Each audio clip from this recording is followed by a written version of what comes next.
Hey, how's it going, everybody? Jamie McDonald here, without Mike Banning for a change. How's that? But instead of Mike, I've got our largest panel yet. I've got three guests from both coasts, and we'll start off with just some brief introductions. And the first person I'd like to introduce is my good friend Alexandria Huff, or Alex. Huff is quicker and easier to type and say.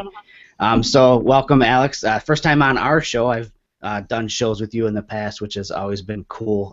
Just you want to take a minute and just tell everybody who you are, what you do? Sure. As Jamie mentioned, I used to guest spot on the F Stops Here podcast, so this is my first time on Mirrorless Minutes, and I'm a marketing coordinator at borrowlenses.com, so I definitely have an agenda here tonight. I was once a Micro Four Thirds shooter, still an enthusiast. As I was explaining to the panel earlier, I feel that one has to be better than average to produce quality images on the Micro Four Thirds format. So I have a lot of respect for Micro Four Thirds shooters. I think it's a really fun format. There's not a lot of formats anymore that are fun as opposed to just industrialists. So yeah, I shoot portraits primarily. I have a studio in San Francisco. I'm also now shooting out of the Pacific Northwest. And yeah, so that's my intro. Keep it short for now. Super cool. And next up we have Mr. Frank Smith, who is also part of the Olympus Visionary Program with myself. We're both Trailblazers. And Frank, take it away. Let the world know a little bit about you. Well, Jamie, thanks for inviting me, and I appreciate having the opportunity to be on your show. This is fun. I've seen many of the episodes over the many months that you guys have been doing this, and kudos to you and Mike for doing this. But anyway, real quick snapshot about myself.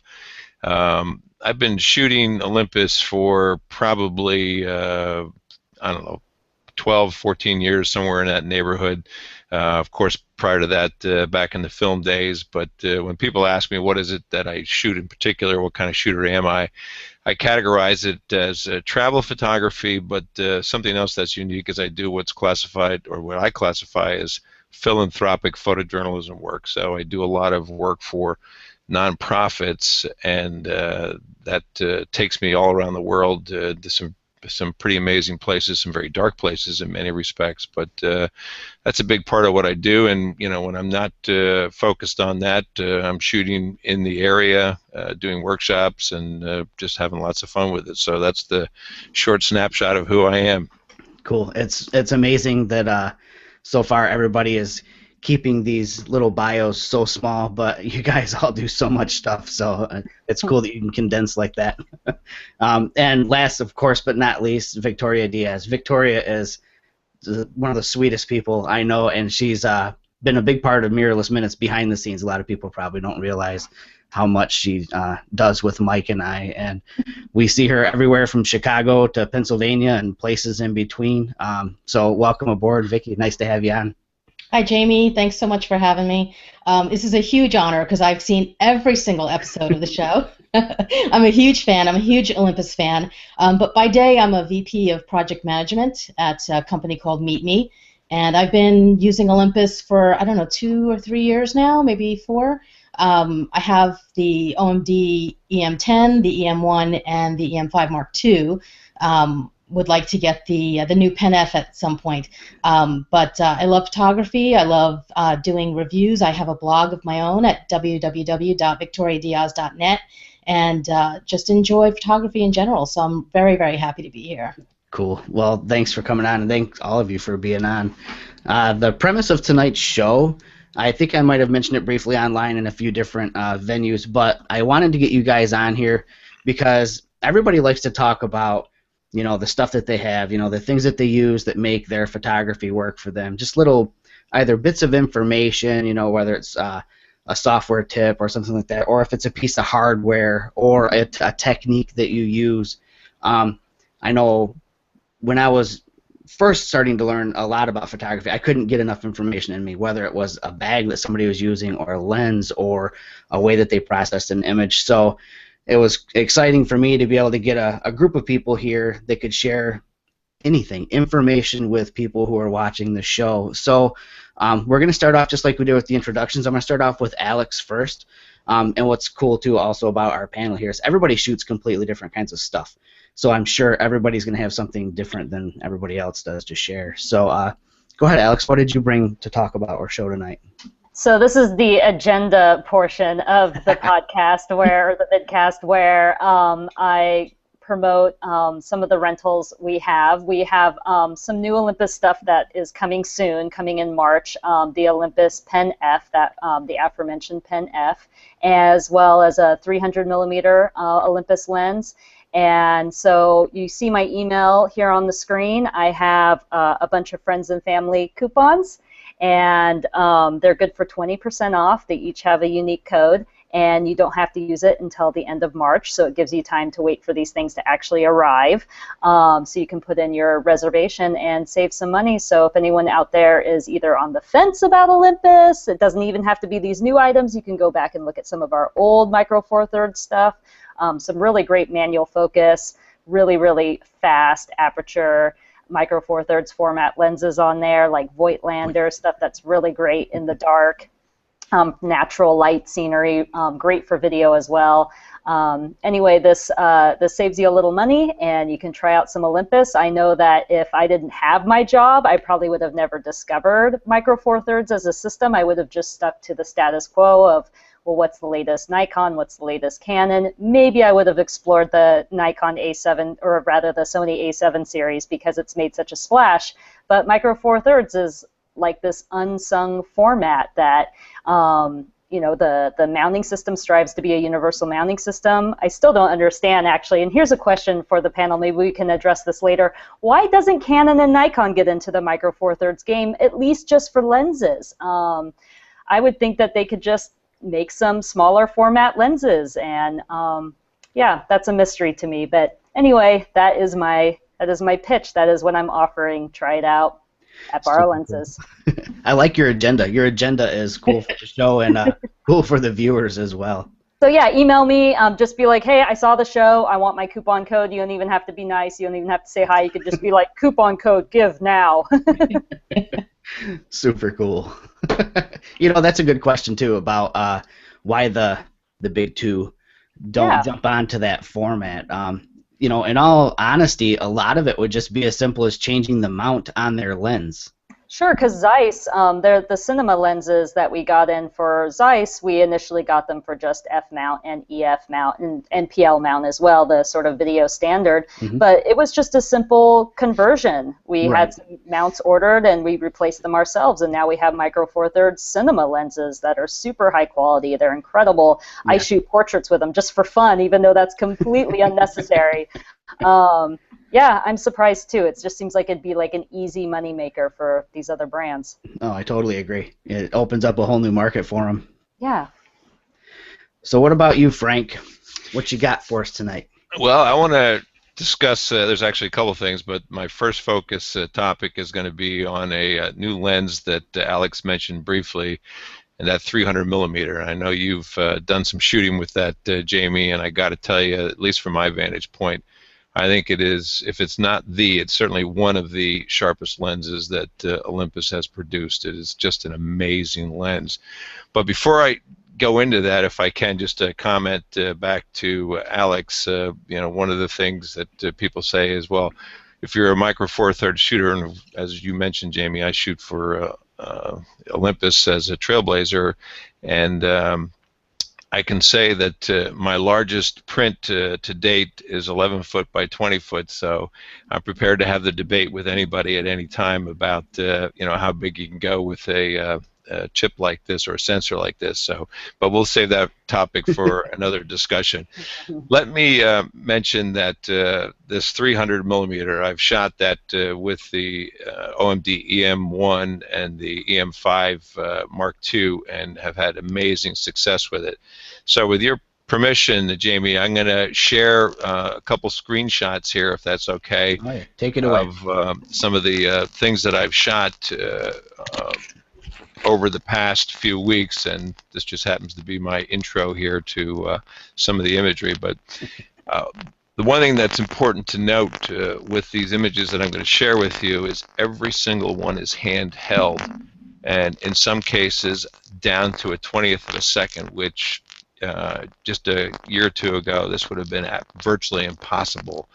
And this is looking into an area of running river water where you can see the rock and the moss underneath.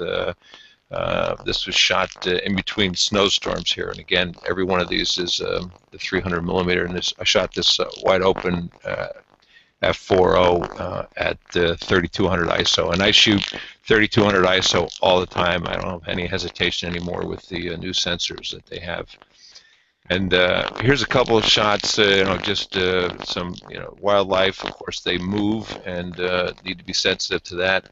And this image is, I'm shooting these on average probably between 1/640th to 1,000th of a second where there's wildlife involved.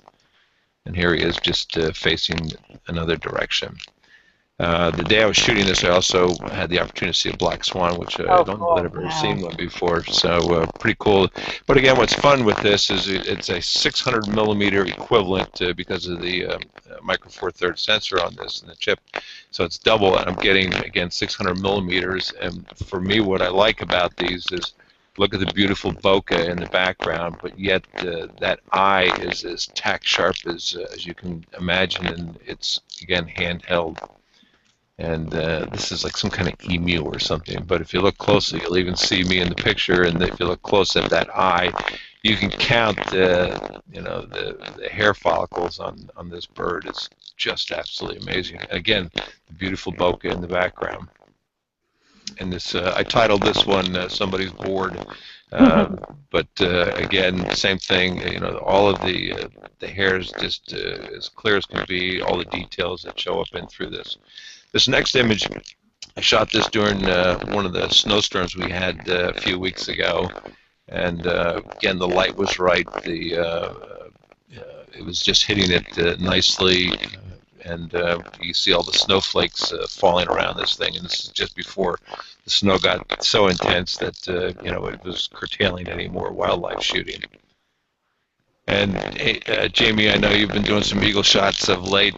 This is at a place down in Maryland that I was shooting, and it was a day, unfortunately, they were not as active as I would like, but I was able to catch a couple of images up in the tree, and then some of the action shots here. You can see on this one, it's he's actually got a fish in his mouth, and on this I put the teleconverter on, so my focal length on this full frame equivalent is 840 millimeters, handheld at an 800th of a second, and this one I shot at f5.6.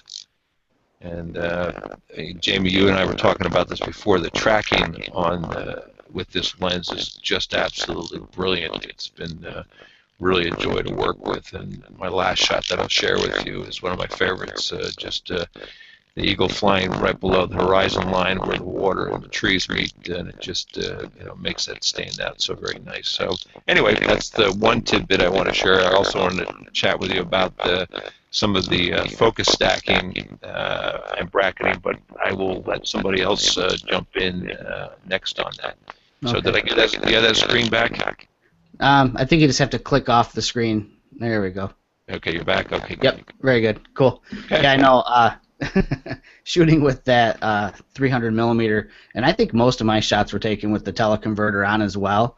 So like you said, it's 840 millimeter equiv at 5.6 wide open is what that would be with the teleconverter on. And I think all of my shots were handheld. I think I put it on a tripod once or twice, and I couldn't move fast enough to keep up with the eagles, so I just took it off the tripod. So everything I shot also was handheld, and I don't think I had anything that wasn't sharp from that lens. Every single image that you saw there was handheld. And the other thing to point out is the camera, of course, has the 5-axis image stabilization built in, but that lens has image stabilization built in, which gives you another stop. So it's the equivalent of 6 stops that you can pick up with it. It's just amazing. So for somebody like me who has no form and sucks and has zero technique, yeah, it definitely helps. Do either one of you have it in the room with you? I shipped it back yesterday. Okay. I had to give mine back too, unfortunately. Yeah, probably they're getting ready to do the big release. Yeah, we haven't gotten ours there yet, so yeah, they're getting ready to do their big release. I was hoping just because, well, I don't have one in the room, so it would have been cool. But it's pretty light though. I mean, it's pretty. Yeah. Without a doubt. I mean, it's definitely heavier than the 40 to 150. I mean, it is a fair amount bigger, but it's not so much heavier, than that. I walked around with it in a nature preserve for about 2.5 hours, just carrying the camera, not with the camera and the lens in a bag. I just carried it, and I'm not a weightlifter guy, but I had no problems carrying it around for 3 or 4 miles of walking. Yeah, I think it'll be great with the speed of the Olympus cameras now, the OMD series, and then a lens like that. I think it'll be really great for sports. And yeah, I'm excited to try that with it too, because again, I'm not the greatest at shooting sports and fast movement, but I think I'm getting better. So Vicki, what do you have to share with the viewers tonight? We've actually got a pretty good crowd going right now, so that's good. I like to see the viewer count go up like this. You are not going to be shocked to know that my choice today is a camera bag. So anybody who knows me knows I have a huge camera bag addiction. And Alex, please tell Borrow Lenses people to expand their collection so I don't have to buy all these. But I like to review them, and they have a very small amount of choice. So anyway, this is the bag I'm going to review today. And the reason why I'm showing this bag is because Jamie inspired me to be a commuter shooter. Nick, you had a video on your YouTube channel that talked about doing a shoot along on your commute. So I have about a 25-minute commute, and every once in a while I bring my camera, but not all the time. So I decided to get a bag that I can carry my purse contents and also carry my camera with me. So that's what I use this bag for, and I've been using it for several months and actually switched to a Tenba DNA 13 and was using that because I thought, well, I'll just consolidate my work stuff and my personal bag stuff and my camera bag and put it all in one messenger bag. But what I found is I'm really missing this bag because while I love the DNA and it's a great bag, and I think that Frank might have something similar to that, a Tenba messenger bag, while I love the bag, it's a great bag, I find it's heavy with all of that contents, and then I end up leaving it when I go out to lunch. I'm just taking a smaller bag and not bringing my camera, which defeats the purpose of carrying the camera every day.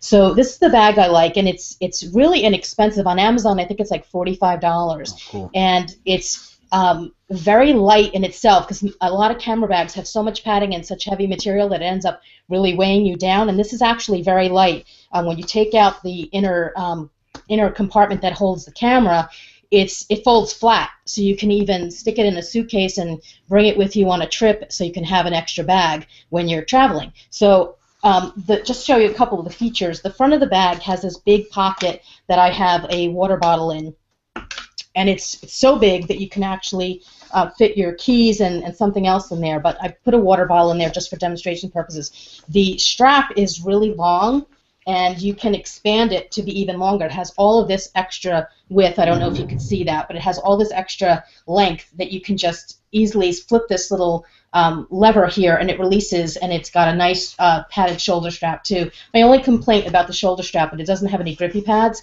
so if I have a nylon jacket on, it tends to slip off my shoulder. And then it has pockets on each side, so it has a pocket here, and it's wide enough to hold an iPhone, and I just carry like chapstick and a space pen and stuff like that in there. So when you go into the main compartment, I took out the insert that they had, and I put in a Tenba BYOB, and this is the 7. This is the smallest size, and inside I have my EM10, OMD EM10, and then in the top pocket I have the small little body cap lens and an extra memory card, and then in the side pocket I have my battery. So that fits in right in the center of the bag, and it's really nice because you can even put a little strap on it, and you can carry it on its own if you wanted to. And it's got pockets on both sides, and it's got a pocket in the back where I have my lens cloth and stuff like that. So that's in there, and then it has a inside pocket. I don't know if you can see that, for your iPad. So I have that in there, and then I have my purse contents and stuff. The other nice thing about the bag is that if you want extra storage, you unzip this and watch this. Can you see how much larger that expands? Cool. So if you wanted to, I can actually fit the 40 to 150 Pro lens in there. Oh, wow. So it's actually very large. And then I have a tripod, the Manfrotto little mini tripod, and then my purse contents. So it actually fits quite a lot. And like I said, when you're not using it, it collapses. So when you don't have that insert in there, it folds completely flat. So that's my little mini review of the Low Pro Passport Sling 3. $45 on Amazon. They have 2 other versions, the earlier versions. I think the Passport 2 does not have the slot for your iPad. That's what I have. Yeah, it's $27. So I mean, you can't go wrong. It's a really good buy. Like I have tons and tons of bags, but I found this bag is best for using it as a purse and also a camera bag for my my everyday carry. So that's my pick. Nice. Yeah, that's neat because I have that exact one. Are you getting feedback on my mic? I was just checking. No. Oh, okay, good. But I have that exact bag, but without the slot. And at first I thought yours was the earlier one, and I thought, yeah, I love that bag, except there's nowhere to put like a tablet or anything. And then I was like, oh, that must be a newer version. So, yeah. And I have the mini in it right now, but it does fit the full-size iPad, not the new Pro, but the other one. Right. It's a really good bag, and there was nothing wrong with the insert that it came with for the camera, but it didn't have a cover. And since I'm constantly taking things in and out, I wanted something that covered it. And these little Tenba bags, I think they come in like 3 different sizes. I have a larger one as well. They are just phenomenal bags, really well padded. They have like they come with the dividers, a couple of different kinds. It has the external pockets, like I said. You can take it out and use it on its own. I very highly recommend these little inserts. They're great. You know, I think that is cool because it's probably the cheapest camera bag I think I've ever seen in my life. I didn't think they made bags under like $100. So that's cool. So now I'm gonna have another bag, damn it. And, so sorry, Jamie. And I keep getting comments on Alex's background. I've had 4 of them. People are like, oh, crap. Somebody thinks it's a green screen. No, it's a monitor. It's a touch screen monitor. It's thanks to my uncle. My uncle works at InFocus. And so I got this at like manufacturer price. Yeah. It's insane.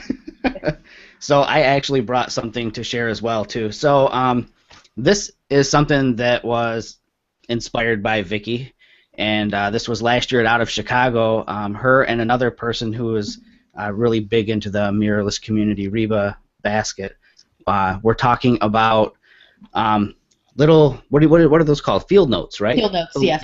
Just a little notebook for writing things down. And I'll be honest, initially when you guys were talking about it, I thought, why? You've got a smartphone. I mean, for crying out loud, you can do anything in a phone. And then I started realizing that I don't use my phone to take notes because it's kind of a pain in the ass. You got to get it out. You got to open an app, and what am I doing it in Evernote? Am I doing it like in a note, or what am I doing? Or am I talking to my phone to do it? And I thought sometimes nothing beats analog, and so I gave it a shot, and I started actually writing in this. Frank will recognize these. Olympus gave them to us. They're awesome. It's cool to write in it. It's not necessarily geared for a photographer specifically. And then a friend of mine, Seth Dimstra, photographer friend, artist, who made our Mirrorless Minutes graphics for us, designed a photographer's logbook, and he put it over on Blurb. It's pretty cool. It's a little bigger than I want, and I'm trying to see if he can get the size changed. But basically, it's set up so that you've got a section that'll have, where you can set up, circle whether it was an idea, a spot, or a setup, whatever. You've got a spot for f-stop and shutter speed, ISO, notes. On the other side, it's probably hard to make out, but it's a grid, so you can sketch out, your shot layout, lighting position, model position, whatever, I think I've got one in here where I basically was just taking quickie notes on where I was shooting eagles at Kensington Metro Park. And as you go through it, you can fold over this little corner piece to know that you've got an item saved here that you're to refer back to. And I don't remember what Seth charges for these over on Blurb, but I'll put the link up as well. I think it's like maybe $14 or something like that. And again, I don't know exactly how many pages are in here. I don't know if they're numbered or not, but it's not numbered, but I'm guessing that there's probably 40 or 50 pages in there. It's cool to have something to write in. It's kind of different than all the gadgetry that we carry around with us, but I think it is much more effective, and I think I remember things better too if I'm writing them down versus tapping away on a screen for it. So that's just what I brought to share. Probably the simplest thing out there. It just requires a pen or a pencil to use, no prior training other than literacy, and easy for anybody to use. So that's what I've got.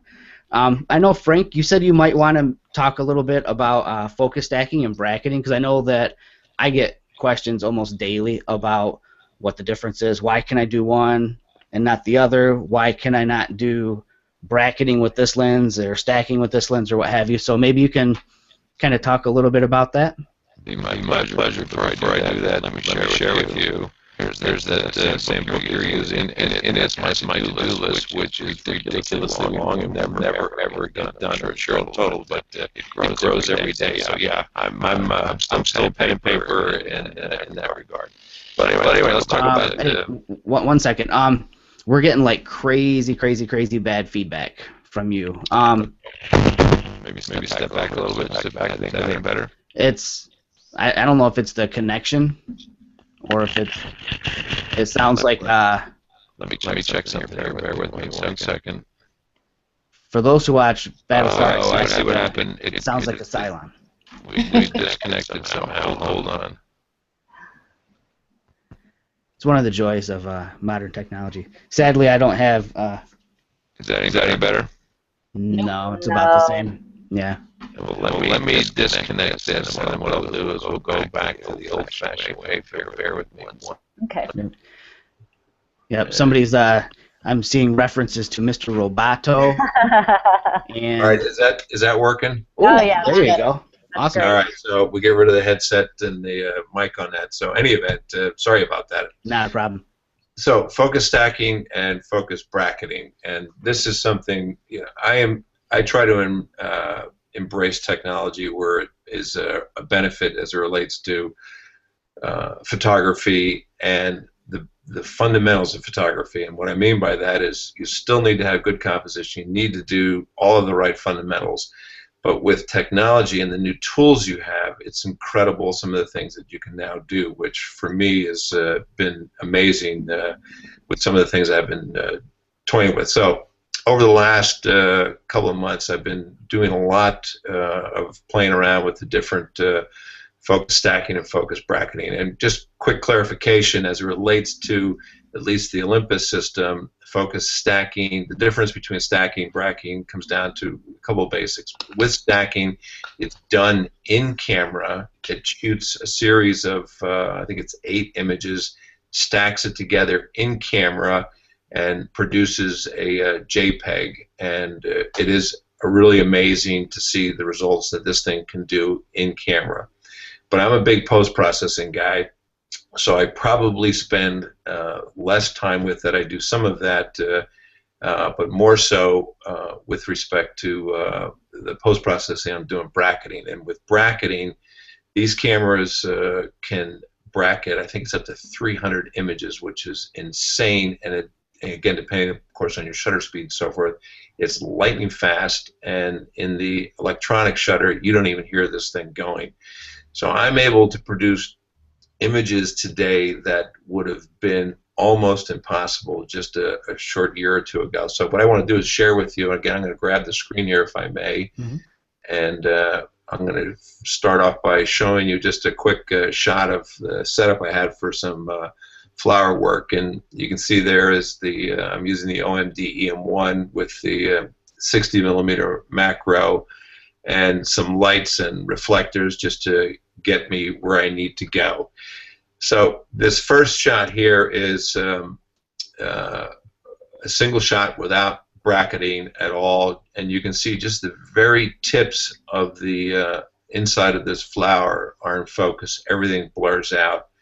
And this, I think I did about a 20 series step on this, and post-process that I use either Halcyon Focus or I use Photoshop, and sometimes one works better than the other, so a lot of it's experimental. But here is my finished product, and you can see on the details of those, I don't know what the terminology is, those petals or whatever they are, everything is tack sharp all the way through that. Now, if I wanted the rest of the image, the back of the flower to be in focus, I'd probably have to do 100, 150 shots because it's that far when you get into the macro world.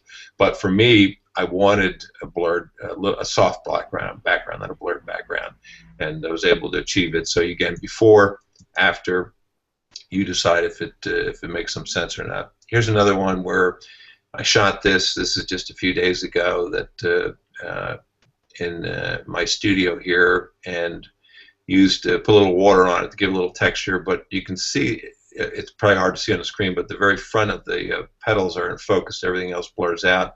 And then take this into post-process with, I think this was probably about a 24 image stack, and everything from every water drop to the front to the back is in perfect focus. Again, you could have done this in the past manually, long and tedious, but I can now set this thing up and just slap it on a tripod, as you saw in the picture, and this thing just goes to town, and it saves so much time. So I'll share a couple other images. Here's that same flower, but now I'm just taking more of a portion of it, and again stacking it. This one I think was probably around the same number of stacks, and again you can see the results that it's producing. And the thing here is, of course there's lighting differential and so forth between the images, but if you look carefully at the imagery, that everything is sharp and focused. I did a blog post on this when it first came out, and this was the image I used in the example for that. And the only thing in focus is a few of the very portion textures of that turned in leaf. And again, through the magic of what this camera can produce with post-processing, here is the final result. And I'm going to go back just for a second. You notice the hairs, or whatever they're called, at the bottom of the image. In here, on this first image, there's no recollection of anything there at all. But then again, post-process with all the image stacking, you can see those details, which again would be very, very difficult to achieve. This next image is I think, a really good example of it. And the only thing in focus on this is the very front part of, again, I wish I knew the terminology in the floral world, but stamen and pestle. Is that what it is? Yeah. Well, thank you. It's then that front stamen is the only thing that's in focus, and everything else you just can't capture it. You could shoot this at f32, and it will, if there was an f32 option, you still would not get that in focus, because in the world of macro, it just intensifies the difficulty with respect to the depth of field on this. So shift to this next image, and again, this was probably about a 20 image bracketed shot, and every single thing that I wanted in there is in focus, with the exception of the black background. And the background was nothing more than just a blue sky. I actually shot this upstairs on my dining room table, and just let Mother Nature be my background on this. Yeah, and one of the perks of doing this too is that you can, normally with macro, you're stopped down to get the depth of field, and by stopping down, it's dark, and you need a lot more light in order to expose properly. And with this technique, you're able to shoot wide open and use available light, not necessarily always have to rely on crazy high-powered external lights. And like you said, f32 wouldn't even touch where you started off with this. I mean, you're looking at, in all honesty, like an equivalency of like f100 and something. I mean, it's just insane that you can absolutely pull it off. So the color differences and kind of the like that post-processing look in your stacked one, is that done in camera too, or was that because that was your final image? So you I'm going to take you back to the original image, and the colors and everything, there's no difference. Everything is the same. But some of the other examples, there was quite a dramatic difference between the very first shot and then the. So is that a result of the in-camera? I probably enhanced it and. Okay. I was just making sure because I wasn't sure if that was a feature of the stacking, that somehow it also does some color correction for you. I'm like, wow, how much is this doing for you, and how much is it like, oh well, now I can edit it how I want. If it was focus stacking, which produces the JPEG, you'll get more of a crisper image. But again, in my world, it's less flexibility because you're not getting a raw image as a result. Sure. That's what I like about with these. Let me show you this. I only have a few more to show you here, and I'll run through this again. This is where you saw the setup. That first image I showed you, this was what I was shooting with this, and it was really complicated because I wanted to get in close. And anyway, this is the first image of, this was a 30 image stack, and here it is in final stack. So one thing that I wanted, and I mentioned this briefly to Jamie, that I've been experimenting with lately is I've not used extension tubes a lot since the transition to the mirrorless systems. I used extension tubes in the past, and so I picked up what is, I think it's pronounced Kenko. Kenko, yeah. You know, extension tubes. And so this next image, I'm going to take you inside of that, and here you can see I'm able to get so super close. This is, again, still with the 60 millimeter or 120 millimeter equivalent, and then this is not stacked. And this next image I'm going to show you is a 52 image stack. And again, you can see the difference in the lighting. Don't let that confuse you, but just look at the area that's in focus. And I could have got the back pedals in total crisp focus also, but that would have probably required about 300 images. So the only problem to all of this is that it is a memory hog. And so you got to make sure you got plenty of space, and if you don't, then you're in trouble. Do I have the screen back to you guys now? Yep, sure do. Does it take a long time? Is it like as lengthy as an average time lapse? How long? No, it's really fast. It's super I would fast. say that everything that you saw there was less than 1 second. Yeah. Oh, jeez. Yeah. I'm imagining it just sitting there and taking all these shots, like very. Now, as Jamie mentioned earlier about, because we're able to bracket them this way, we can now shoot at an aperture, you know, much wider open in the past because it's stacking.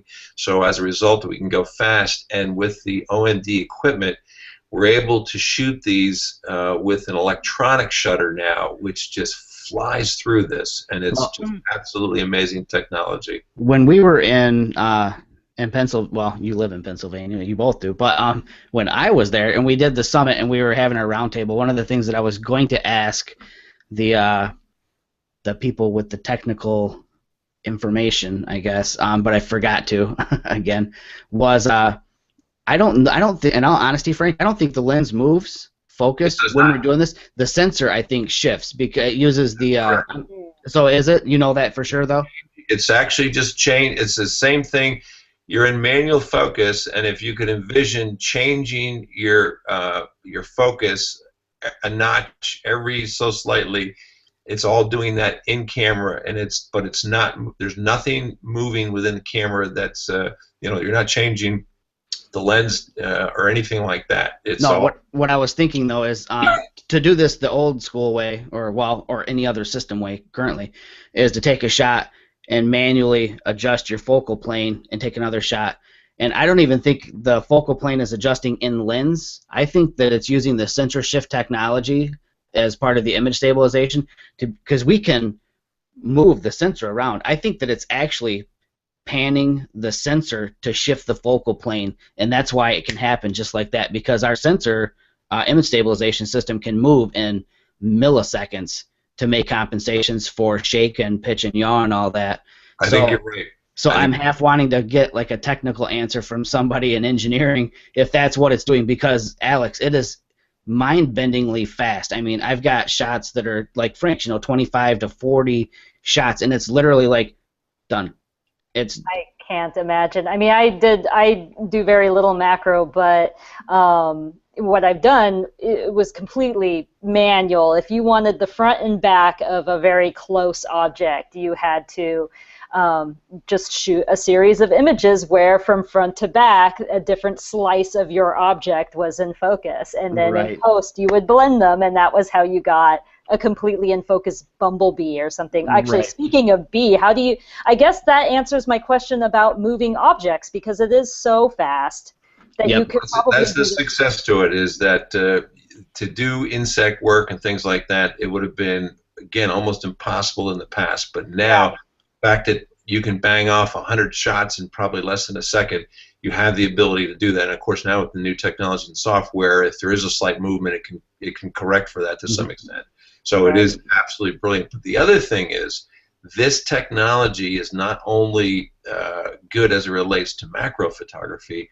I've been experimenting with landscapes. The beauty to this is, I take a picture and I have this flower with this mountain in the background, and you had to make a choice. What did you want in focus? I no longer have to make that choice. I can now bracket it and get the best of all worlds, which is really an amazing, nice feature that, again, for landscaping all the way up to macro, it's just, there's all kinds, and I'm just starting to touch the surface of what the abilities are for this. Is this borrowing it all from like the Lytro light field concept of everything gets in focus and then you can choose after the fact the selective? Because it has that same vibe to me where it's like you can make everything in focus and then maybe perhaps undo it later in the case of Lytro. I wasn't sure if, I don't know the science behind that, but I think it's technology, but through post you can decide if you want, because you're stacking these images. If you want certain parts, out of focus, you can select from parts of the image. But now you're creating more work for yourself. But that's definitely an option. Yep. So let me show you this real quick here. This is an extension tube. For those of you who don't know what it is, there's no glass. It's the ability to get the lens or get the image closer. And it's an amazing tool that, again, gives you the ability to get inside of flowers, where before I was just kind of taking them from above, and now you can really, and again, for insects and so forth, it's an amazing piece of equipment to add to the regular macro lens. Yep. Isn't there a drawback to extension tubes? What's the drawback to, because you're sacrificing something by moving that lens away from the thing you're sacrificing is, if I picked the camera up and then wanted to take a picture of the other end of the room or the outside, is it will not go to infinity. It shortens the length. So that's where the drawback is with an extension tube. But and your working distance decreases massively too. So you start putting those on, and you're finding yourself putting the lens like right up to your subject in order to. Exactly right. It is not made then for it's that the extension tubes are made specifically for macro photography. Right. Well, so there you have it. Caught me in the middle of a drink there. So I finished the bottle just in time, so I think we could probably wrap it up about 45 minutes in. Again, I can't thank you guys enough for coming on. It's cool to be able to have Alex back on. Haven't seen her or talked to her in quite a while, other than through emails or whatever. But thank you, Alex, for coming on big time. I hope you're enjoying the Pacific Northwest. Actually, come to the Borrow Lenses blog, do a search for Jamie. Jamie has done some guest posts for us, including a little bit about focus stacking. You can see a very good example using a little animal skull. Cool. And thank you for the promo code for the viewers, too. 20% off is wicked good. I wasn't expecting that, so thank you for that. Frank, thanks for coming on. Looking forward to the next time we get to hang out. I love hanging out with Frank. He's an awesome guy. I love hanging out with Jamie, so thank you. And Vicki, thank you so much for coming on. It's great to have you on the show. You do a lot with Mike and I behind the scenes, and we are eternally grateful for that. And looking forward to see you in Philly in July. Or I guess we'll see you in Chicago in June. In June, yes, you will. Looking forward to that, very much so. Thanks for having me. Yeah, thanks for coming on. So thanks again, everybody. Thanks for everybody that tuned in. Just read the show description after this post on YouTube, and I'll have links to everybody's pages and a link to Borrow Lenses website, and I'll put Alex's email address in there. We don't have 1 billion fans, so you won't get spammed. You guys take care, and thanks for watching, everybody. See ya. Good to see you.